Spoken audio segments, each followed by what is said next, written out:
Assalamualaikum warahmatullahi wabarakatuh. Perkenalkan, nama saya Nafa Izzatul Maghfirah dengan NIM S 2019-21117. Di sini saya sebagai moderator dan presentator dari kelompok 4. Baik, untuk pemateri pertama akan disampaikan oleh saya sendiri. Di sini saya akan menjelaskan tentang klausula baku. Suatu perjanjian terjadi ketika para pihak yang ada di dalamnya sepakat untuk saling mengikatkan diri, maka dalam hal ini pelaksanaan perjanjian tidak dapat lepas dari prinsip konsensualisme yang merupakan suatu syarat pembentuk perjanjian. Prinsip konsensualisme merupakan syarat mutlak dalam setiap kontrak yang berfungsi untuk menjamin kepastian hukum. Undang-Undang Nomor 8 Tahun 1999 tentang Perlindungan Konsumen. Dalam undang-undang tersebut, Pasal 1 Angka 10 disebutkan bahwa klausula baku adalah setiap aturan atau ketentuan dan syarat-syarat yang telah dipersiapkan dan ditetapkan terlebih dahulu secara sepihak oleh pelaku usaha yang dituangkan dalam suatu dokumen atau perjanjian mengikat dan wajib dipenuhi oleh konsumen. Selanjutnya, materi 2 akan disampaikan oleh rekan saya. Assalamualaikum warahmatullahi wabarakatuh. Perkenalkan, nama saya Ahmad Barosi, NIM S 2019-2061. Di sini saya sebagai pemateri yang kedua akan melanjutkan materi tentang klausula baku,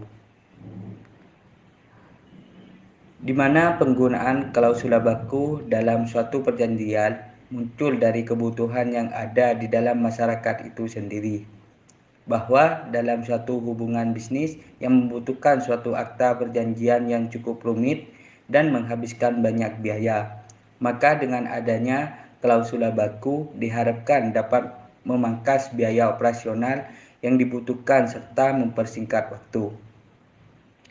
Meski demikian, dalam penerapannya, keinginan untuk menghemat biaya operasional serta mempersingkat waktu dalam membuat suatu perjanjian tersebut tidak jarang justru menimbulkan konflik yang timbul pada saat proses pelaksanaan perjanjian tersebut. Bismillahirrahmanirrahim. Assalamualaikum warahmatullahi wabarakatuh. Sebelumnya perkenalkan, nama saya Muhammad Rizky dengan NIM S 2019-2136. Di sini saya akan melanjutkan dari rekan saya sebagai pemateri ketiga, yaitu sanksi dalam pelanggaran perjanjian. Sanksi pelanggaran perjanjian konsumen itu dibagi menjadi 3. Yang pertama, sanksi administratif.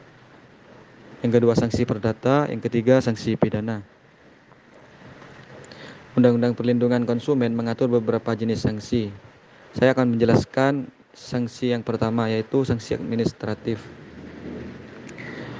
Maksimal rupiah 200 juta melalui BPJS Kesehatan jika melanggar pasal 19 ayat 2 dan 3, 20, 25 dalam UU PK. Sanksi administratif diatur dalam pasal 60. Yang kedua, sanksi perdata. Sanksi perdata ganti rugi dalam bentuk: yang pertama, pengambilan uang. B, pengambilan barang. C, perawatan kesehatan. D, pemberian santunan. Dan yang E, ganti rugi diberikan dalam tanggung waktu 7 hari setelah tanggal transaksi. Yang ketiga yaitu sanksi pidana, kurungan.